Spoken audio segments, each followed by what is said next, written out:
En el medio público venezolano, básicamente a través de las redes sociales, se lee continuamente de una manera desesperante por qué los militares no actúan. ¿Qué pasa con los militares?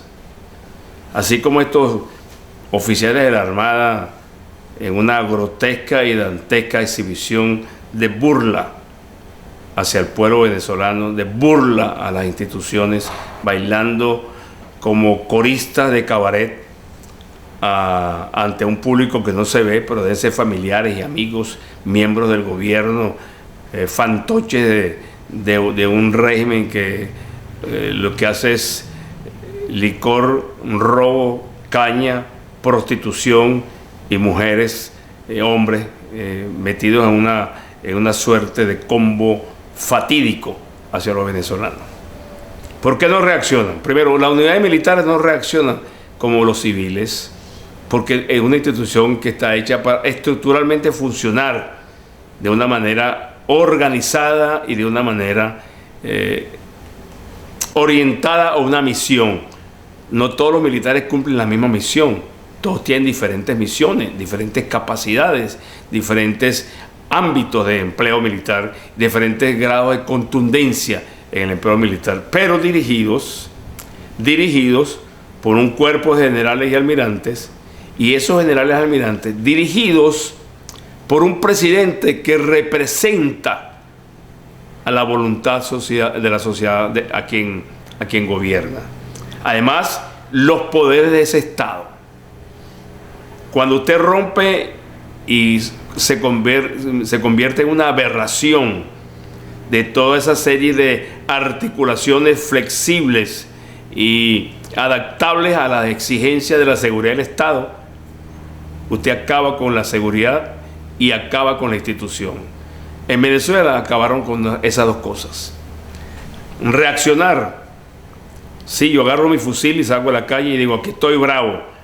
Ocurre como lo del capitán que acaban de asesinar en un juicio dantesco y violento. A palo lo mataron, lo asesinaron. Aparte de ello, las discrepancias en el sector político impiden que los militares actúen unidos, porque para que todos sepan, no es ahora sino siempre, Acción Democrática pretende controlar un grupo de militares. Primero Justicia pretende controlar un grupo de militares, o sea, tiene sus militares. Voluntad Popular tiene su general aquí en Miami y a unos militares internamente que pretenden asumir el poder o estar con ellos a la hora de un cambio que aparentemente ese cambio va a favorecer o va a darle el poder inmediato a Voluntad Popular y a Leopoldo López. Después están otros grupitos de partidos que están controlando a los militares. Yo le dije a Álvarez Paz y a Eduardo Fernández y al doctor Casal en una reunión que tuvimos en el Café Olé, a Miguel Rodríguez también estaba presente en esa reunión. Yo le dije, mire, ustedes tienen que ponerse de acuerdo y un solo político venezolano que se encargue del contacto con los militares, silente, sin explicar, sin hablar, sin comprometer. 20 años imposible. Lo dijo Patricio Aylwin cuando vino a Venezuela después de la entrega de Pinochet a la democracia chilena. Patricio Aylwin le decía muchas cosas, yo estaba presente. Le decía al presidente Pérez y a otros más que estábamos ahí. El general Pinochet me autorizó a hablar con los militares. El único político chileno que hablaba con los militares era yo. Yo desarrollé un liderazgo natural en esos militares y poco a poco fuimos construyendo el cambio y posteriormente la transición que yo estoy dirigiendo en este momento. Era presidente recientemente electo en Chile. En Venezuela es todo lo contrario. Lo que ocurre, grupos de militares dirigidos por partidos políticos y jóvenes políticos y viejos políticos que no tienen idea de cómo se maneja el sector militar. Porque una de las cosas que adolece el sector político venezolano es que no conoce cómo se maneja la institución militar y pretenden que la institución militar es parte del partido y debe obedecer al líder político de turno o al presidente de turno y a su equipo político del partido para dirigir la institución militar. Y ahí está el principal defecto. Los militares no pueden depender de un grupo. Tienen que ser dirigidos por la Constitución de la República. No es la historia la que me define a mí mi posición militar, es la Constitución. El artefacto jurídico político que yo estoy obligado a respetar. Bueno, eso no ocurre. Y los militares, cuando intentan comunicarse, como yo lo hice muchas veces, muchísimas veces, con diferentes grupos políticos, y me daba cuenta que por ahí no era el camino. Pretenden controlar, dominar, para después hacerse del poder y con esos militares mantener el poder. Lo hizo Chávez y lo critican. Lo hizo Chávez y no lo han aprendido. Los militares no son un partido, es una institución lamentablemente desvirtuada. Hay que reconvertir, la persona es ahora, es después. Y con esos militares podemos hacer algo, pero nos empeñamos en dominarlo desde afuera. Carmona me lo dijo abiertamente.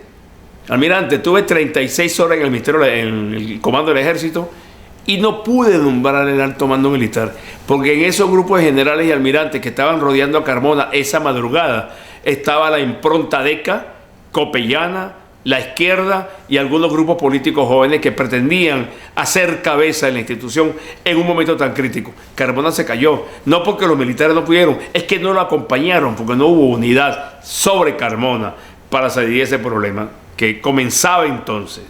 20 años más tarde, seguimos con los mismos errores y las mismas actitudes. ¿Han aprendido? No. Los militares destruidos, rechazados, porque quien no conoce la institución militar, cómo funciona, cómo es la mecánica militar, política militar, no puede hablar de Fuerzas Armadas. Yo cada vez que escucho a los políticos hablando de militar y algunas personas en las redes sociales me doy cuenta que desconocen el mecanismo interno. Nosotros no somos partido, han querido que seamos un partido y nos han destruido, nos destruyeron a la institución y nos quitaron la seguridad nacional, la seguridad de Estado. Los militares no van a reaccionar en masa porque no pueden, están controlados hasta las familias. La dictadura en la calle es fuerte, en el sector militar, aguas adentro, aguas abajo, es férrea. Es una dictadura de amenaza continua, de control cubano, castrista, de lisonjeros y jalamecates, generales y almirantes. Esos que ustedes vieron bailando, esos son los jefes militares. Los jefes militares que perdonamos en el 92, 93, que eran tenientes y subtenientes, Padrino López, y muchos de estos. Uno de ellos era cadete cuando yo era director de la Escuela Naval. Bueno, y crecieron y llegaron al almirante bajo la hoz y el martillo, bajo el sistema comunista totalitario, bajo el socialismo disfrazado de democracia, bajo la ingenuidad de políticos venezolanos que se creen socialistas porque el pueblo es social, ¿no? Están divorciados de la realidad. Las Fuerzas Armadas van a reaccionar en cualquier momento, antes o después, pero van a reaccionar. La crisis venezolana continuará, pero tienen que tomar las medidas correctas y agarrar el sartén por el mango. Se van a quemar si siguen jugando con los militares, y los militares siguen jugando a héroes de papel porque no son héroes. Tienen una función constitucional y tienen que cumplirla.